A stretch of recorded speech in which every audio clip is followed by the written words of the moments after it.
DragonCon, Crispy here. We're back in 2019 with familiar friends that you might remember from a few years ago. Dave and Brian, gents, I would reach over. Let's see if we can do this.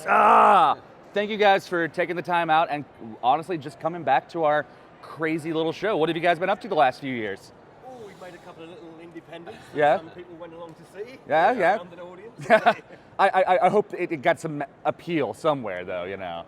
Yeah. It was busy. I mean, the whole thing from when we first saw you, when I first saw you, have you seen each other since? You guys? No. Yeah. We're hanging out, It's been 3 years. But from that point, we just went sort of back to back on Star Wars films. Right. So, it was 5 of those. 5 of those, which is lovely, and then and a bit of Dark Crystal for me. Right. Recently. We finished it last year. Which has been huge, though. Yeah. The Dark Crystal stuff. We'll circle back around to that since we're with the Star Wars thing, though. So when you say back to back, a lot of us casual people, the casuals, like, oh, just the main movies, right? But you said 5. Yeah, we did Rogue One and Solo. Yeah, all jammed in together there. Yeah.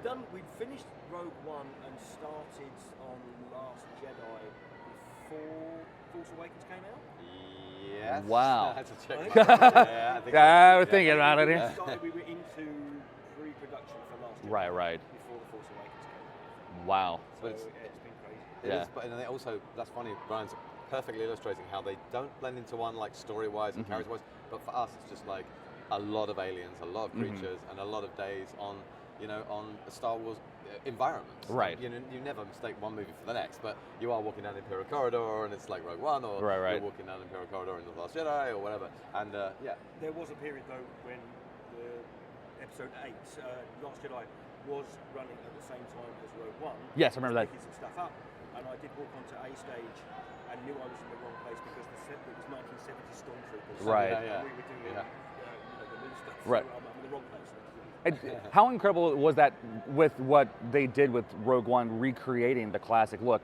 Since you guys have now worked on a lot of them, being able to step back into that classic time period, with that, was that just kind of like a surreal moment growing up? That Yeah, it was cool. They did improve on the Stormtrooper armor though, so they could walk downstairs. Yeah. Could they still not see though? Oh no, of course not. Yeah, no. Limited vision. Yeah. But if they do. could see those things would be really short. That's it. But also, I don't know, I'm sure you guys all noticed, but in Rogue One, the haircuts of the pilots and all the are very 1977. Yeah. I felt for the people who actually, that wasn't makeup, they just had to wear the styles all the time. I'm like, bless you, I understand how that sacrifice goes. But it was cool. It was like that. Funny enough, the hangar, the hangar where you see 3PO and R2. Right. That hangar was just so cool because it was 360 set, so everywhere you looked was Star Wars, and there was every day was like, I feel like I'm in 1977. And it's Cardington Sheds as well, where they shot the outside of the original ones. Yes. Oh my gosh! I mean, they went to all the right spots, did all the right things. Yeah. And I know from a fan standpoint, watching that film, I was like, this is breathtaking. It looked so good. So, well, I'm really excited. Obviously, we don't want to talk too much about the movie. You guys have a lot of panels. We're going to talk about that. But we kind of touched about this. We kind of ran into each other last night. Have you made it down to any of the Disney Star Wars parks yet? I know, we haven't. I feel like I have seen everybody's videos. Yeah. Yes. So because I know that, like, I'm going at the end of the month. You've already been, so now we got to figure out a time to get you down there then. Well, yes, I don't know when. Well, you're kind of been busy. I would like to go and have a look because for us, we work there. Not there, but we do. In the there. universe, so apparently, the attention to detail. Well, you've been. It's good.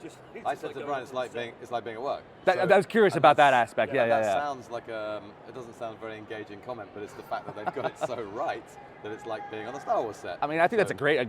It's highly encouraging, honestly. So yeah, it's great fun, and I suppose it's unique. It has. I mean, again, it's weird. I don't want to spoil it for anyone. Right. To the park yet, but there's lots of very cool little Easter eggs and things going on that Star Wars fans will be like, oh yeah, great, cool, wow, they did that, So. What's one of the things that was one of your favorite experiences there? Because how much of that did you do? Obviously, not everything's there yet. The Rise of the Resistance isn't open yet. No. But you've got the Smuggler's Run and the Olga Cantina, Savi's Workshop, the Droid Workshop. All that's there. What was your thing? My thing, I really like Cantina because again, it's so spot on. It's like being in the movie, and everyone was having a great time in there. Just because everywhere you point your camera, you're in Star Wars, which is cool. But the Falcon is really impressive. Yeah. Because unlike many theme park rides, I mean, Disney is amazing at them as we were talking. Yeah. about. But you know, the two pilots are flying the Millennium Falcon. Yeah. Somebody has left and right, and somebody has up and down. And you can get it terribly wrong, or you can have a marvelous flight.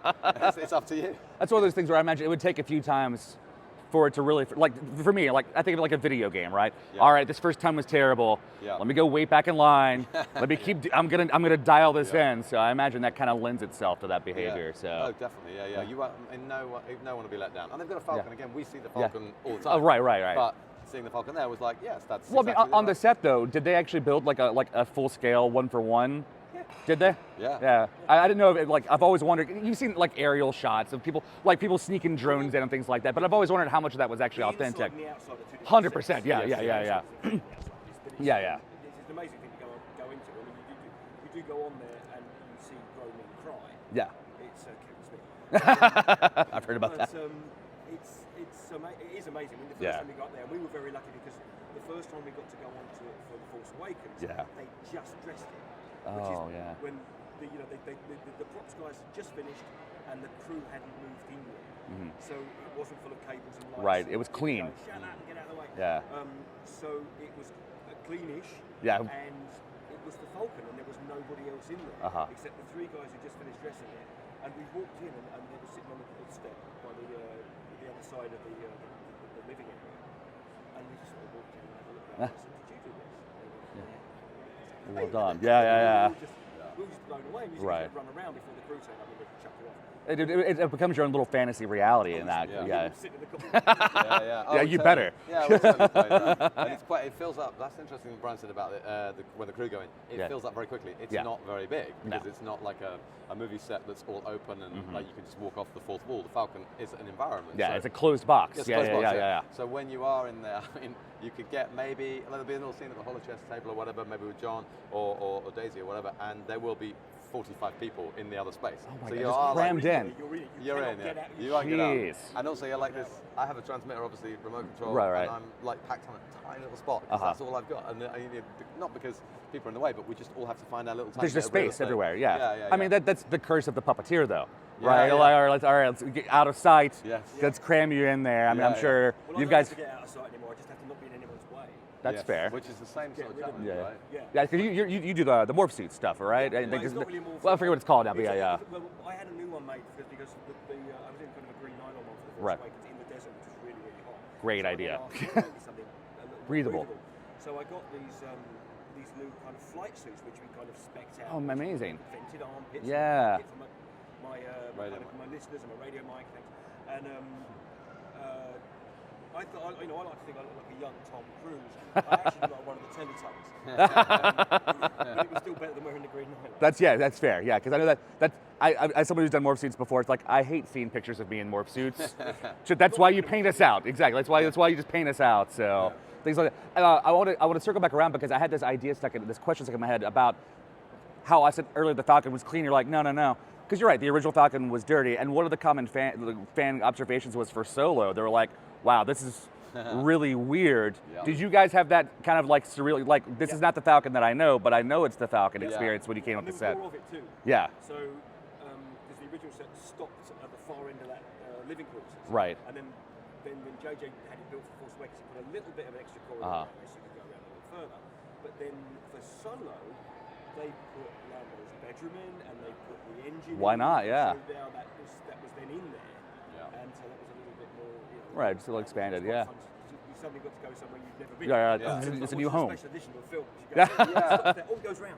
Yeah, or there's it's like if you had when eBay or Amazon, when eBay was invented. Right. I don't know about you, but I bought some things in good condition that I had that were in bad condition. So like maybe a novelization of a movie that was just falling apart. Oh, I'll get a copy of that on eBay. Right. So I did, and the Falcon New in Solo was like that experience because it's pristine, and you're walking around and going, oh, this is what it would have been like when it was new, And but a different experience altogether because we don't have to wear overshoes, do we, in the Falcon normally? No. That's what I learned to think about it for the new one. Did you have to worry about scuffing everything up? Yeah. So that was a different issue. And Oh, no wow. spillages, and whereas the Falcon itself, the one that we all know and love, the normal one, it's quite rock and roll. And A little worn in, a little loved. Metal floor, right? And then there's a high gloss floor under Lando. And it was all I dented the floor the first day I went into it. I dented the door to the cockpit Right. with BB-8 because there's a lump on the side. Oh, yeah, yeah. Left your mark. It's fine. Big dent in it. Yeah. Just ran off. It's canon now. It's fine. We won't. Yeah. That's, Painting there. that's amazing. Before we get going, though, I know obviously you didn't work on the Dark Crystal, No. but we're here to also support you guys for the Dark Crystal. We're fans, friends, and things like that. How exciting is this for the Dark Crystal right now to go from here we are, we're talking like 30 years ago, to now to see this revival, this resurgence of this amazing property? It's very cool. I guess I when I first heard it was happening, I had the feeling that people had when they saw the press release, whatever, a year ago, whatever, and then obviously now it's dropping this weekend. I know this. Today, in fact. Yeah. I love you guys. I would rather be watching. No, I'm joking. It's fine. It's good. Yeah, exactly. Yeah. But no, it's very exciting, and it's an honour to have been a part of that particular show, and I hope everyone likes it. I'm speaking from the perspective of only the critics have seen it, but critics are different to everyday people. So we'll see what the world thinks of it, I guess, in the next kind of few days. Yeah, it's out there. Yeah, it's great. I mean, I've seen most of it, and it's for me as a Dark Crystal geek, it's great. But then I'm biased because you've got you've worked on the friends and family and things like that. So I'm worried because I know a lot of you guys who work on the show. I'm naturally going to be thinking about the backside of things, but I'm still going to come to it as much of a fan as possible, and I can't wait to circle back around and go like, hey, it sucked, or no, it's gonna be brilliant. So I'm hoping you guys get a lot of great turnout here at the con. Before we go, we have to do our usual, our nice little gimmick here. Oh yes. You guys remember our random questions? It's our buddy Randall. Yeah. So we're gonna kind of shake this up for you. I want him to go and pick it out. He doesn't do that. If he wasn't stuffed, I would do it for you. Oh, okay, I would totally would. So grab one here. Okay, you got it. And we'll pass it on down. I'm scared. And let's see what we got from our random fan questions here. All right, I love the reaction. I've got a good one. What do you got, Brad? What cartoon universe would you want to live in for a single day? Ooh. Come on, think. Tom and Jerry. Just Tom and Jerry. carnage. Yeah, that's what. Original Tom and Jerry. That's exactly what I was thinking. Like you're in it for the violence, the slapstick. Yeah. Looney Tunes is where I would be. Running out across a cliff, and not falling into Right. the Until you look down, you're good. It's solid. I love the lack of physics in that universe. Yeah. It's like the Fast and Furious Hobbs and Shaw. Exactly that. Just watch that, and that's exactly what I was thinking of that the entire. Yeah, exactly. All right. So what do you have yours then? I've got, if your childhood toys could talk, what would they say about you as a child? All right. That's an appropriate question. Well, firstly, let's be very grateful, everyone, that my childhood toys can't talk. I think they'd probably say he spends a lot of time in his room obsessing about Star Wars, Raiders, Dark Crystal, Muppet Show. Right. So that's sort of okay. Yeah. So I guess that paid off. Yeah. They probably say he spends too much time on this, but they wouldn't know the future. That's because fair. They're soft toys. Yeah. Well, awesome. Gents, thank you guys so much for your time. You guys have a really busy weekend, DragonCon. Come see these guys, talk puppets, talk Dark Crystal, talk Star Wars. Just geek out, and if you can see these guys, give them all your love, because they deserve it. So, on behalf of DragonCon, thank you guys so much, and we'll see you soon.